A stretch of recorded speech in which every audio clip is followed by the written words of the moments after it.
Bonjour à tous, je suis Mickey, le caniche de Jean-Michel Honin. Bienvenue à C'est Midi, l'émission que personne ne veut rater. Aujourd'hui avec Lynn Jabert, Chef Nguessan et Dr Philo. Puisque vous êtes pressés de passer un bon moment en notre compagnie, allons-y tout de suite. C'est Midi, c'est...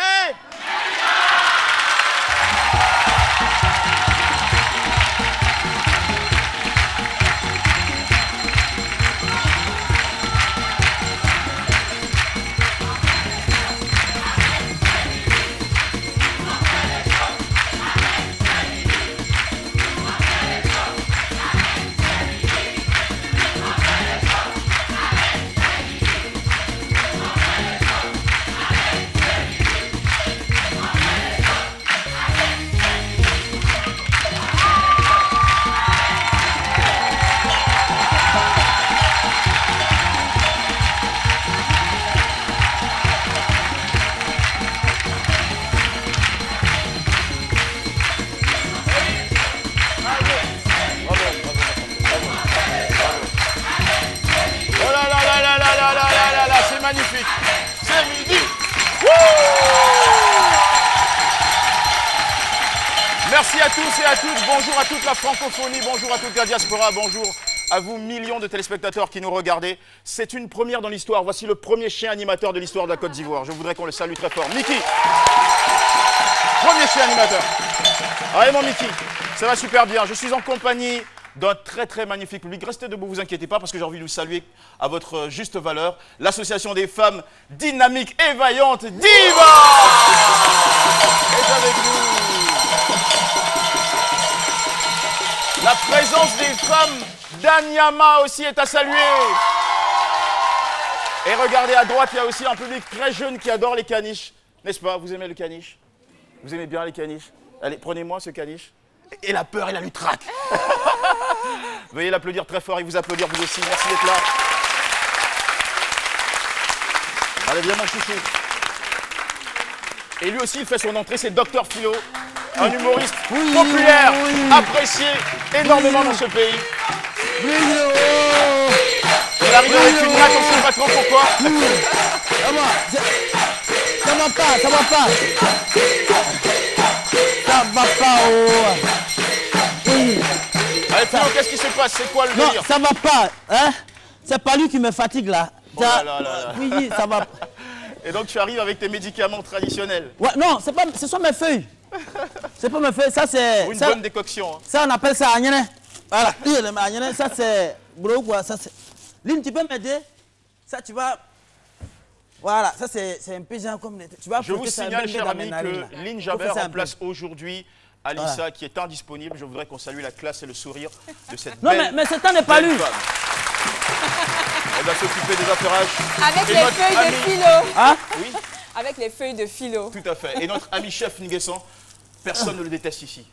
Parce qu'il nous régale en cuisine. Ah, ça c'est clair. Hein? Je voudrais aussi qu'on lui montre beaucoup de respect, s'il vous plaît, mesdames et messieurs. Allez, sans tarder, on est relax, c'est midi, on prend du plaisir. Tu veux aller t'amuser, c'est ça?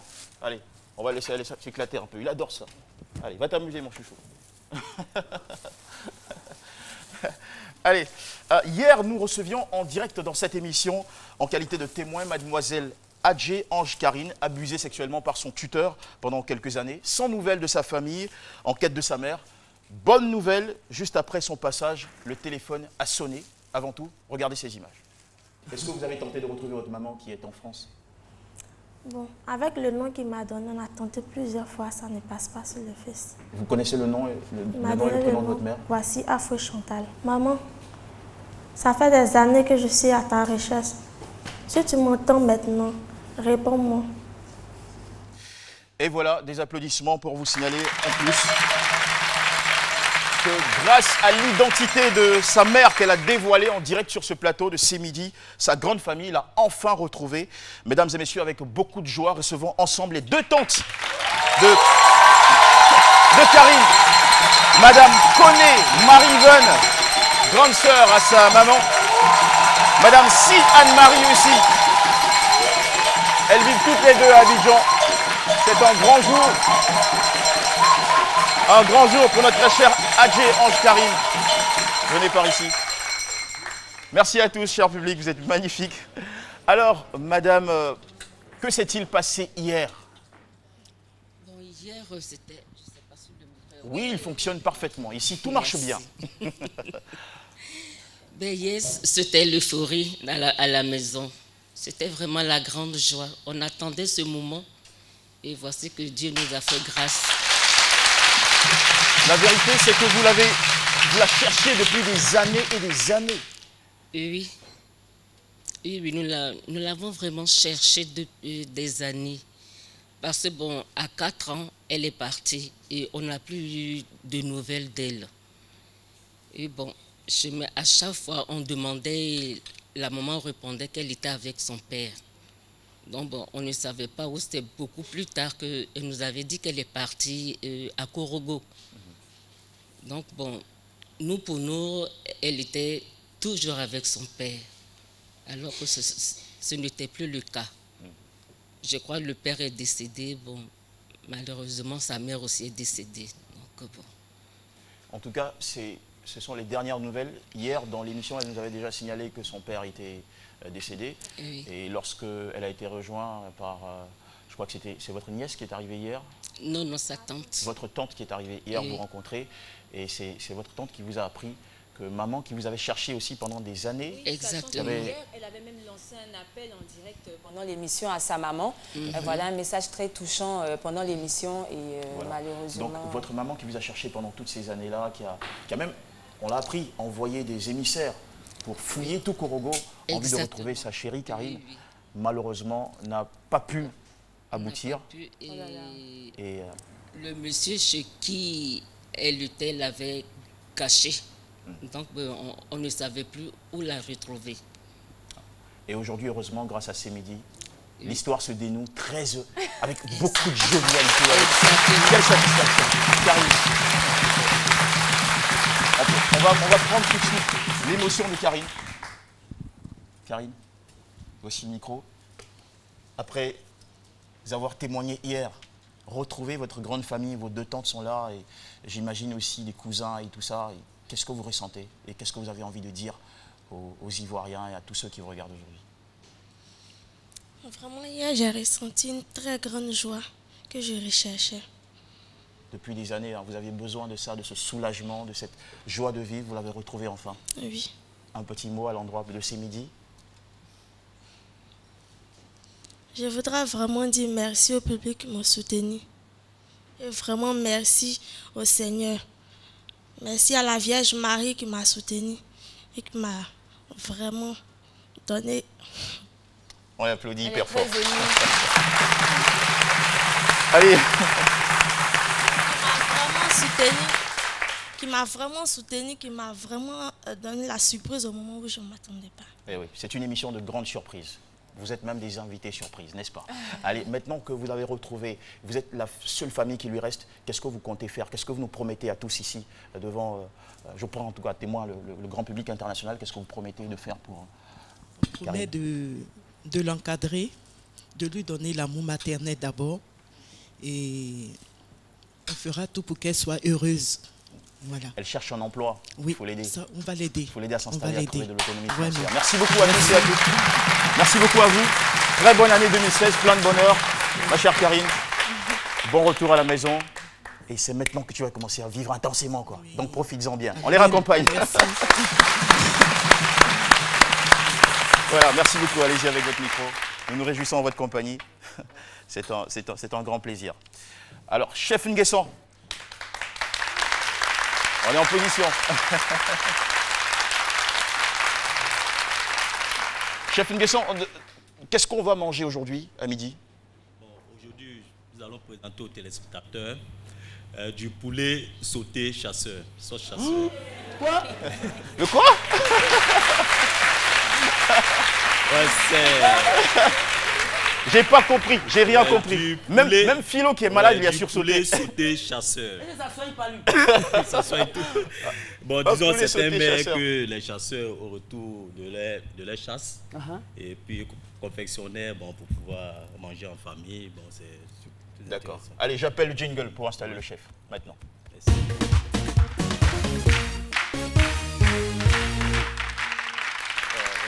Nous sommes en cuisine, vous regardez C'est Midi. Merci de nous faire confiance et merci de nous suivre.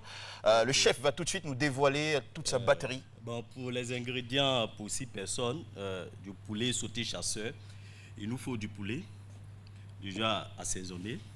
Avec, à l'aide de assaisonné du sel, poivre, de la moutarde, des herbes aromatiques et puis de l'ail haché. Il nous faut de la farine. Oui. Et il vous faut parler un peu plus fort aussi. Oui, il nous faut, il nous faut de la farine, il nous faut de l'huile d'olive, des champignons de Paris, des échalotes et du poireau émincé, ensuite de l'ail haché, de la tomate concassée. La tomate concassée, c'est la tomate qu'on met à bouillir, oui, et après qu'on écrase.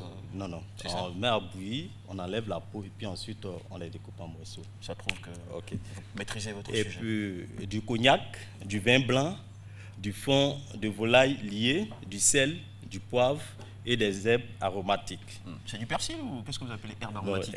Herbes aromatiques, il y a du persil, il y a du thym, il y a du laurier et puis du basilic. Allez, maintenant pour la stratégie. Ouais. Pour la technique de réalisation, il nous faut d'abord fariner les morceaux de poulet déjà assaisonnés, d'un peu de farine, et ensuite on fait sauter, on fait colorer les morceaux de poulet dans un peu d'huile chaude des deux côtés. Pendant ce temps, on réalise notre sauce chasseur.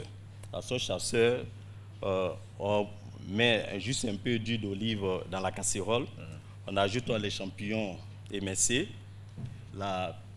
les échalotes, du poireau et de l'ail haché. On fait cuire le tout pendant 5 minutes. On ajoute la tomate concassée. On flambe au cognac. Flamber au cognac. Il y a un vocabulaire, on flambe au cognac. Flamber, c'est juste flamber. On met le cognac et puis ensuite. Ouais, je fais comme si j'avais compris, t'inquiète pas. On continue. Et puis on déglace au vin blanc.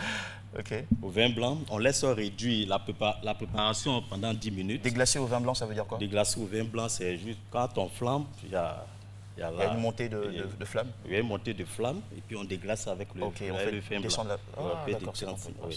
Et puis ensuite, on dirait la cuisine chinoise. Oui. on laisse réduire pendant 5 minutes. Ensuite, on ajoute le fond de volaille. On couvre. Et celui-là, le fond de volaille, comment vous l'avez constitué? Bon, le fond de volaille sont les carcasses de volaille, disons du poulet, les coups, les têtes, les pattes, qu'on fait revenir dans un peu de beurre. Et on ajoute la garniture aromatique, un peu de carottes, oignons émincés. On mouille et on laisse cuire pendant 15 minutes. Ensuite, on frite et on obtient ce liquide. Et on termine maintenant? Oui. Bon, on laisse une fois que c'est mouillé avec le fond de volaille, on couvre et on laisse ça cuire pendant 10 minutes. Après 10 minutes de cuisson, on ajoute les morceaux de poulet déjà dorés. On rectifie l'assaisonnement, on couvre et on laisse cuire 30 minutes et ensuite on sert. Et on est content. Et on profite. Allez, docteur Philo. Ça va aller, hein, il y a de la nourriture. Debout, docteur Philo. J'aimerais ajouter, la garniture d'accompagnement, c'est au choix. Oui, d'accord. Ça peut s'accompagner du riz, des légumes. Et aujourd'hui, j'ai choisi des pâtes. Des pâtes, d'accord, du spaghetti. Merci. Allez. Le thème du jour, j'ai fait de la collecte d'ordures mon métier et je m'en sors. Docteur Philo qui vient de retrouver un peu de courage et de peps grâce au menu de notre chef maison va nous entretenir sur ce point.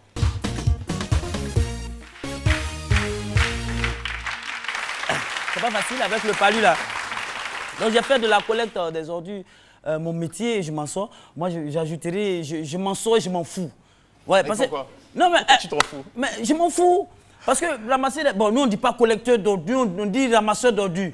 Voilà, ceux qui ramasseurs d'ordures, de poubelles, tout ça. Ça c'est d'aucuns qualifient cela du métier de la honte. Vous voyez, pour s'en sortir, en pratiquant ce métier-là, il faut mettre la honte de côté. Oui. Voilà, il faut mettre la honte de côté parce que les gens, c'est dit, on les appelle nyama saleté. C'est ça généralement en fait. Nyama saleté. Et quand les gars arrivent pour ramasser les ordures, c'est les enfants qui les accompagnent. Nyama saleté. Nyama saleté.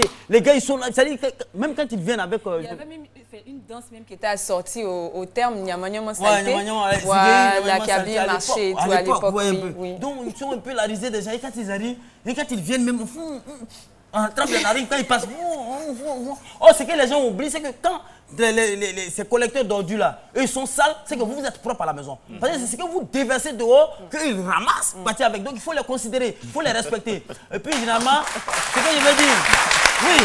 Mais Asiko, quand ils sont sales, c'est que vous êtes propre. Voilà. Si vous êtes sales à la maison, c'est qu'ils sont propres dehors. C'est ce qu'il faut retenir. Donc il faut retenir aussi qu'il y a certaines personnes qui je ne sais pas s'il faut le dire, c'est-à-dire qui négligent ces personnes-là. C'est qui les considèrent de gens de... Les regards de haut, de haut, voilà. Et puis, tellement on les néglige, même, tellement on les considère comme des gens qui sont inférieurs, leur argent même pour les payer, là même, c'est à la servante on donne. Hein? S'il vient à Nyamanyama, là, il faut lui donner. Et quand oui, mais si on n'est pas disponible aussi, on peut laisser l'argent. Non, c'est pas qu'on n'est pas présent, comment il fait? Non, je sais de quoi ils sont disponibles, mais c'est parce que ceux-là, on ne les considère pas du tout. Il faut donner, et puis souvent, on les assimile à la servante. Il faut donner l'argent de ton mari, là. Ça vient de ton mari, là. Merci, docteur Philo. C'est l'argent de ton mari. Ce que je veux dire, c'est qu'il faut les considérer. Il faut les considérer, et puis... pourquoi pas, actuellement on parle même de la nomination du nouveau gouvernement en ce moment. Donc il faut persister là-dedans. On ne sait jamais. Pourquoi peut-être peut être nommé quelque part le ministre de la haute technologie chargé du déversage des ordures et même de la considération haute, même de... Voilà. On ne sait jamais. En attendant que tout ça se réalise, allons voir la réalité sur le terrain. Qu'est-ce que vous pensez de la collecte d'ordures? Peut-on vivre de cette activité? C'est la question qu'on vous a posée. On peut vivre même pour un bout de temps. Moi, je donne un exemple palpable. J'ai fait la route, j'ai vidé le caniveau, mais j'ai vécu de ça. Mais ça m'a aidé, peut-être à venir à l'école, ça m'a aidé. Mais c'est pas un bout de temps. Je ne pense pas que quelqu'un peut vivre de ça jusqu'à vieillir, à faire sa famille dedans. Mais c'est pour un bout de temps. Si c'est un métier, normalement, c'est qu'on doit mettre l'accent sur le salaire de ces personnes-là. Parce que, et puis encore, je pense que non, c'est éphémère. C'est pas pour toujours. Parce que c'est pour un temps. On ne peut pas travailler dans ça jusqu'à plus vieillir. Je crois que oui, puisque à partir du moment où l'activité fait rentrer de l'argent, pour le reste, c'est une question d'organisation. Parce que bon, les ordures, forcément, il y en aura toujours. Donc il faut bien quelqu'un pour s'en occuper. Je crois qu'il suffit simplement pour ceux qui font cette activité, d'être mieux organisés et puis l'État également de mieux organiser le secteur. Effectivement, on peut vivre de la collecte d'ordures dans la mesure où il n'y a pas de sous-métier. Donc c'est une activité en tout autre. Il faudrait structurer l'activité, mettre des plans pour pouvoir développer l'activité. Je connais des personnes qui ont des activités de collecte des ordures dans les différents immeubles de la capitale. Il y a des difficultés pour pouvoir acheminer les ordures, donc ils passent dans les différents immeubles et ils collectent les ordures avec des motos bennes et puis ils déversent, ça prospère, ça donne de l'emploi aux jeunes.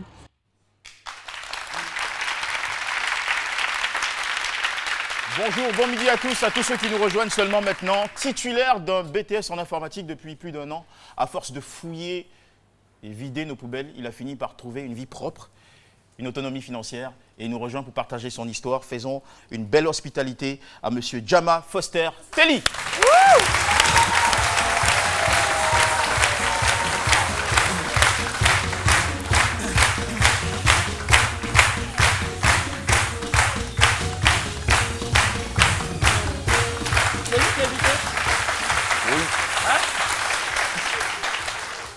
Bonjour, cher ami. Bonjour. On dit que c'est un métier, à l'instant, tu le signalais, un métier un peu en griffe sale, mais vous êtes vraiment clean, hein?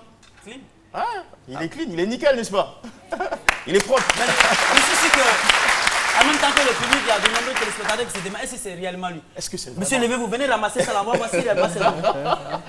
Ramassez ça. Venez ramasser ça, puis on va voir réellement. Comment vous pouvez mettre l'ordre là rapidement? Voilà, palu, quelqu'un qui a palu, qui s'est soigné. Oui, et puis mettez ça. C'est par où? Ouais, non, mettez sur la note là, il n'y a pas de problème. Mais ramassez ça là, voilà.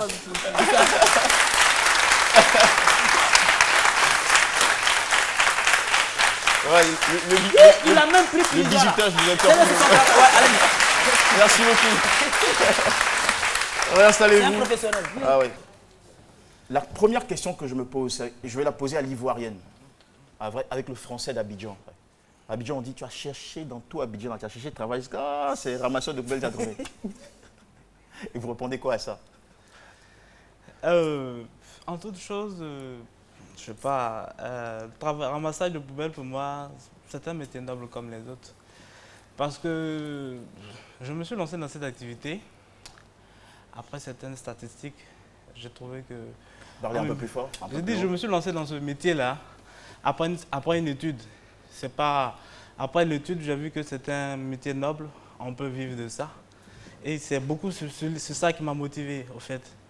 Voilà, donc j'ai pas précisément... Je m'en foutais que ce soit les audios ou pas, mais c'était l'objectif et la rentabilité de la chose qui m'a motivé à... On parlera dans pas longtemps de la rentabilité de cette affaire, de ce business. Mais vous savez, c'est un métier qui crée une sorte de complexe, un sentiment de honte, de gêne. Et comment est-ce qu'au départ, vous avez aussi ressenti la même chose avant de vous y lancer? Et comment est-ce que vous avez cassé ce sentiment? Franchement, au début, c'était pas facile puisque c'est dans le quartier que je vis, dans lequel je précolète. C'était vraiment pas facile parce que là, tu vois, une fille peut-être qu'on a draguée, demain en train de te voir,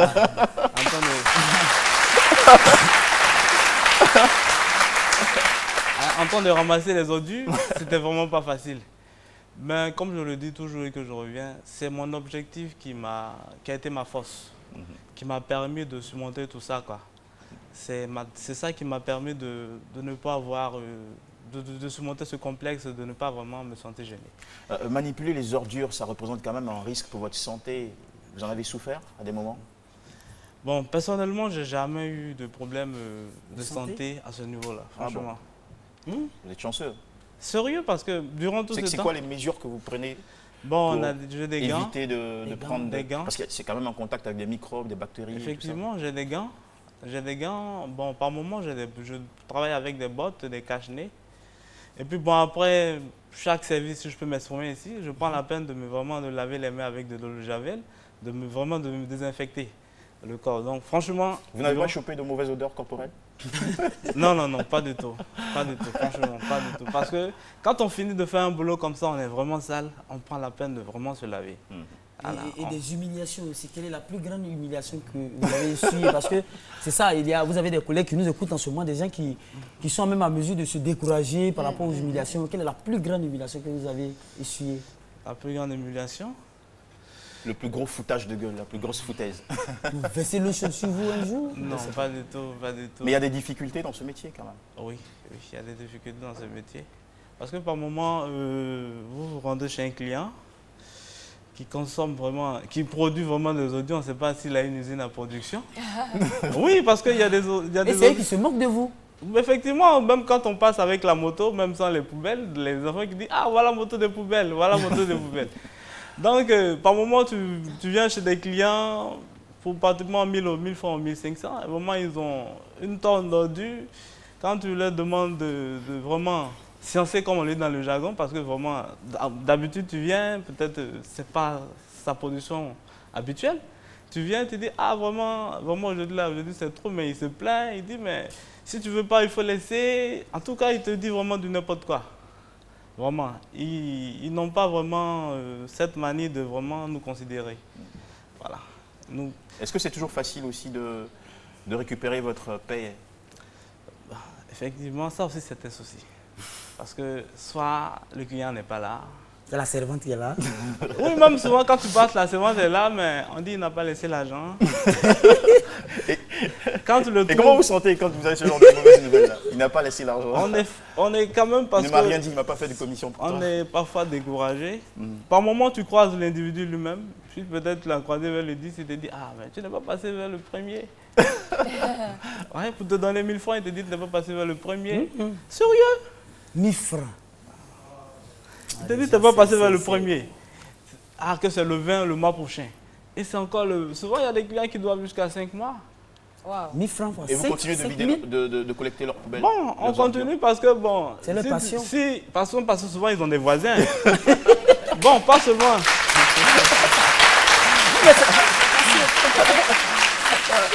Ils sont très optimistes. En fait, il y a un souci souvent. Par exemple, vous entrez dans un bâtiment ou peut-être vous ramassez pour tout le monde. Si un semaine, vous dites, bon, je ne prends plus chez toi, il va trouver un moyen de mettre les ordures dans celle des autres. Ah. Oui, il y en a qui le font. Comment? Il met les ordures dans la poubelle de son voisin. Ah, rempli pour la poubelle. Ah, Linjaber, as-tu une question pour notre invité? En fait, moi, ce qui me tracasse, c'est au niveau de l'odeur. C'est peut-être une question banale, mais comment vous arrivez à supporter la forte odeur des ordures? Bon, en toute franchise, c'est pas facile. C'est ça. C'est pas facile, mais on finit par s'y habituer. Ah, vous êtes habitué aux mauvaises odeurs. S'habituer aux mauvaises odeurs. Il pense à l'argent qu'il va prendre à la fin. Ça ne dit rien. Tiens, parlons d'argent. Merci beaucoup, Dr Philo. Ça l'argent. Si c'était cadeau là, l'odeur allait le fatiguer. En tout cas, on est à la maison, quand on nous dit prends poubelle pour vider la main, tu sais qu'on va aller, tu dois te dire ah maman toi aussi poubelle ça là. Lui il vient, il prend, ça ne lui dit rien.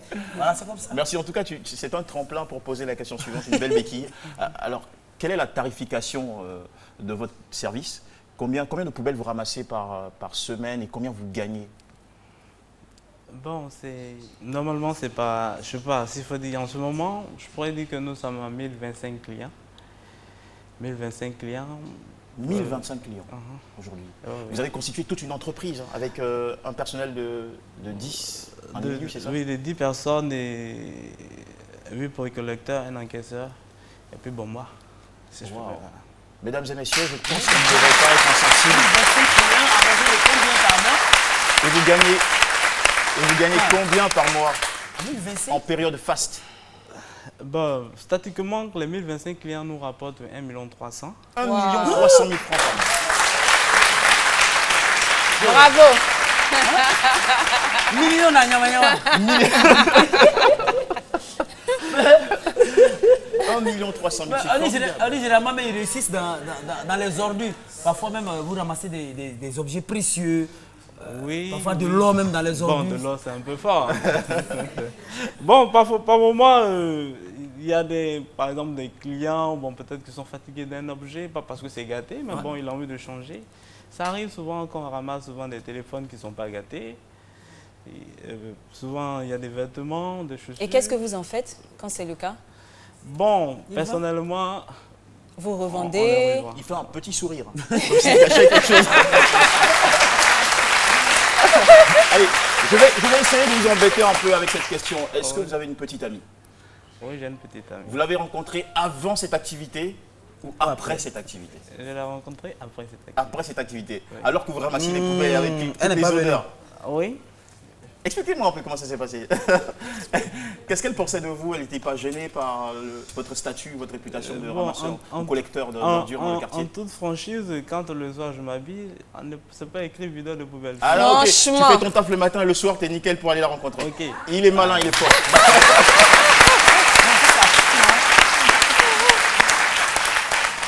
Franchement, on est très très heureux. Est-ce que vous avez réussi à contaminer des jeunes dans votre quartier qui, du coup, se sont sentis peut-être une envie aussi de vous imiter dans ce business?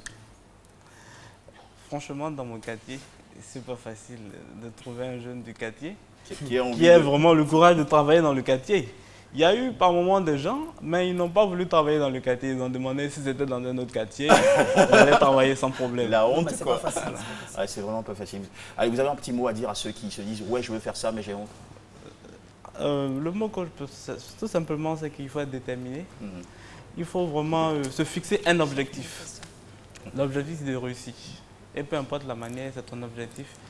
Ça te donne toutes les armes de surmonter tous ces affronts. D'accord. Mesdames et messieurs, s'il y a une morale à tirer, en tout cas pour ma part, je pense que la poubelle a une mauvaise odeur, mais l'argent de la poubelle a un très très bon parfum. 1 300 000 francs par mois, c'est à saluer. Merci beaucoup. Bravo, je suis très fier de vous. Très fier. Très fier. Veuillez le saluer très fort, s'il vous plaît. C'est un chef d'entreprise.